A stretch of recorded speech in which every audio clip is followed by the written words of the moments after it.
Did you enjoy the adrenaline rush in Spanish money heists and the mind-bending twists in German Dark? Then explore more fascinating non-English TV shows from Germany, France, Japan, Mexico, and many other countries on our list. Let's start. En même temps, si vous m'envoyez à Alger, c'est aussi parce que je suis musulman. Il est impossible de vous laisser partir si on ne sait pas comment vous tenez votre légende quand vous perdez le contrôle. Je n'ai jamais bu une goutte d'alcool, j'en boirai jamais de mon plein gré. Si je me trouve dans une situation où on m'oblige à boire, c'est que je suis déjà dans une très mauvaise posture. Vous êtes d'accord? C'est que ma légende, elle pèse plus grand-chose. Si on en est à me faire boire en Algérie, c'est que c'est déjà trop tard. The Bureau is a French spy show that, like the title suggests, takes place mostly in and around an office. It is set in a world similar in tone and aesthetic to the mundanity of Slow Horses. That makes it something of a workplace drama, which for sure gets interrupted by plenty of sequences in the field, as well as of sumptuous Parisian vistas for audiences to lust over, not to mention spooks around conference room tables, mapping out operations that unfold a long way from home. The protagonist is French intelligence officer, and the seemingly authentic tradecraft that he and his fellow spies employ is fascinating to watch. Vous allez apprendre à approcher les gens tout en gardant la bonne distance. Ni trop loin pour en savoir le plus possible, ni trop près pour ne pas influencer la cible. Votre mission, c'est de connaître les gens sans vous faire remarquer. Vous n'êtes pas agent, vous êtes clandestin. Vous ne recrutez pas, vous décrivez. D'accord? This is a show where you have to read between the lines almost every time a character speaks. In each season, the Bureau stares down existential threats to France and its agents, everything from ISIS terrorists to Russian hackers. You would do well to keep your smartphone out of reach, because the show will punish you for taking your eyes off it even for a second. 飲みたいぞ、冷えたビール。いや、でもどうしても後ろめたさが。水でいっか。38年染みついた勤め人根性ってのはなかなか抜けんな。もし俺が野口だったら昼間っから酒を飲んでも堂々としていられるだろうに。This Japanese TV show is quite unusual. The main character is a gentle 60-year-old recently retired Takeshi Kasumi, who is troubled by his new free time. So he decides to explore Tokyo on foot, eating something new every day. Whenever Kasumi is challenged by a new experience, an imaginary wandering samurai appears to show him the way. On his journeys of self-discovery, he finds unfamiliar inner strength in the face of uncertainty, and lets go of the pressures and worries of his former life, eating and doing whatever he wants.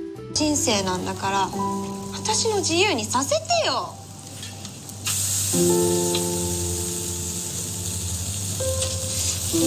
世の中を知らん小娘が従者だ。肩払いたいわ。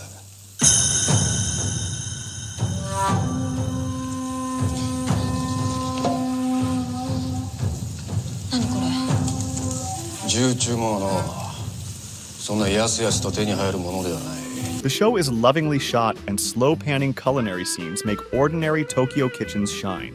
At its core, it is about the joy of discovery and of nostalgia. Kasumi fondly recounts memories of energy in his teens, confidence in his 20s, and young love with his wife. While eating grilled dried mackerel at a seaside inn, he's reminded of a weekend trip he took with friends in high school. Every episode is only 20 minutes long, but it is a comforting lesson in optimism and joys of life. Tenimo uno sitio qua. Proprio andato, chi ne parole. Addo ci sta tutto quello che ci serve. Tu prima tiri una parola, poi tiri un'altra e così scriviamo un libro. Forse dobbiamo andare prima a questa scuola dove studio il latino. Eh sì, ma aspettiamo a scuola dove studio il latino. This show, based on Italian author Elena Ferrante's best-selling book series, Neapolitan Novels. It explores the bounds of female friendship and is being hailed as a milestone for Italian television. The story begins when Elena, at this point in her 60s, receives a phone call from the son of her childhood friend, Lila. Lila is missing. She has taken her clothes with her and has cut up family photographs. Elena's response is muted and cold, teasing of a long and complicated past. And it is in the past where the show comes alive and breathes. The first episode unfolds around the ways in which Lila and Lenu became friends. They lived in a poor Neapolitan neighborhood after the Second World War and met in school. There is love and rivalry, a desire to embody the other person and to better them at the same time. It is a period piece, but it is timeless. It is an honest and vivid portrait of young girls' lives. Penso al piacere di essere liberi, penso all'inizio di quella giornata. Non avevo responsabilità. Lila sapeva di preciso la strada per il mare, l'andatura, il tempo a disposizione per andare e quello per tornare. Mi sentivo esposta all'ignoto con gioia e così mi abbandonai. It is also an exceptionally emotional and internal story.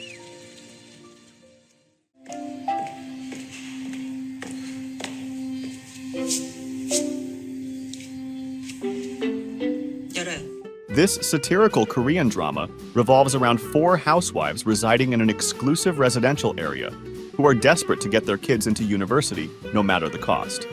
While simple in theory, Sky Castle's examination of class and culture is partly why the show works as well as it does. 약속한 것보다 더 불러 넣었어요.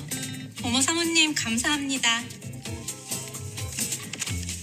파티 끝날 때까지 핸드폰은 절 주시겠어요? 끝내는 대로 돌려드릴게요. 아, 네. 그리고 이건 확약서인데요. 이 자리에서 보고 들은 건 일체 외부에 발설하지 않겠다는 내용이에요. 사인해 주시겠어요? It has an ability to tackle difficult topics such as suicide, mental health, and family dysfunction in an attentive manner. Alongside these, there are numerous thought-provoking discussions around the parental pressure of excelling at school. The characters are complex and multi-dimensional, and the performances by the cast are outstanding. 기준이야, 차 교수님께서 어련히 케어 잘하시겠어? 언니, 그래도 물론 자기한테는 고맙게 생각해. 자기가 순전히 우리 영재 포트폴리오 때문에 날 축하해줬다고는 생각 안 해. 우리 그렇게 천박한 사이는 아니잖아.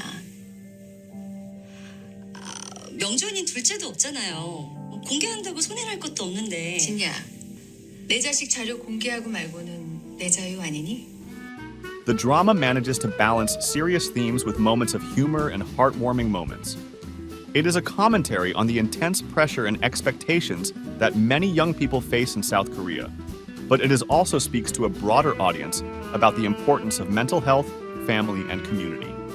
All of this combines to make Sky Castle one of the best Korean dramas out there, and an interesting watch. Olje- og gassalderen, som har brakt deler av vår sivilisasjon en velstand ingen kunne håpe på. Men fossile brennstoff kan ikke lenger gi oss håp. For fossile brennstoff selve årsaken til klimakrisen. Tiden for fossile brennstoff forbi. This Norwegian series is a political thriller set in a near future. The show's creator and best-selling crime writer Joe Nesbo said, "The feeling we are secure and things can't really change is an illusion. That is the scary bit because things can change very fast. And in Occupied, everything changes for Norway very fast indeed." As the first episode opens, a new Green Party government announces its plan on climate change. It will cut off all oil and gas production in Norway. Derfor åpningen av Norges første thoriumsanlegg ikke bare en stor dag for norsk energipolitikk. Det en stor dag for Europa. Det en stor dag for verden. Unfortunately, at the same time, the Middle East is suffused in conflict, which plunges Europe into a severe energy crisis and a deep recession. So, with EU's support, Russia mounts a silk-wrapped invasion, quietly seizing Norway's oil platforms and gas plants to resume production. And that's all in the first half of the first episode. Statsministeren har absolutt ingen beslutningsmyndighet så lenge han ikke til stede. Hva mener du med det? Jeg mener at vi har ingen garanti for at ikke sitter en russer med en pistol mot tinningen hans og dikterer han hva han skal si. Det ser jeg på som høyst usannsynlig. Det vil jeg ha merket på vår tjeneste. Hør det ingen som holder noen pistol mot hodet mitt. Dette uhyre viktig. Hvis alle samarbeider, så blir ikke dette noen væpnet konflikt. Ultimately, though, the series is not really about geopolitical brinksmanship, energy security, or even the climate change. It is an observation of human nature under pressure, about the small moral compromises individuals make, and how that aggregate into collective choices and ultimately national character. Når statsministeren hindret i å utføre sitt embete, så det utenriksministeren som tar. Ikke når vi under angrep. Vi snakker om en av verdens største militærmakter, Bentole. Nå får jeg beskjed om at 2 gassfelt og en oljeplattform til tatt over. Beklager, Berg, men vi vet ikke hva som hører på i din ende. Hallo? Mistet vi dere nå? By the way, we mentioned other brilliant non-English shows such as Balenciaga and Anxious People in our previous videos, so check out our playlist. Did you watch any of these shows? Tell us in the comments, what is your favorite series? Don't forget to like and subscribe. See you in the next video.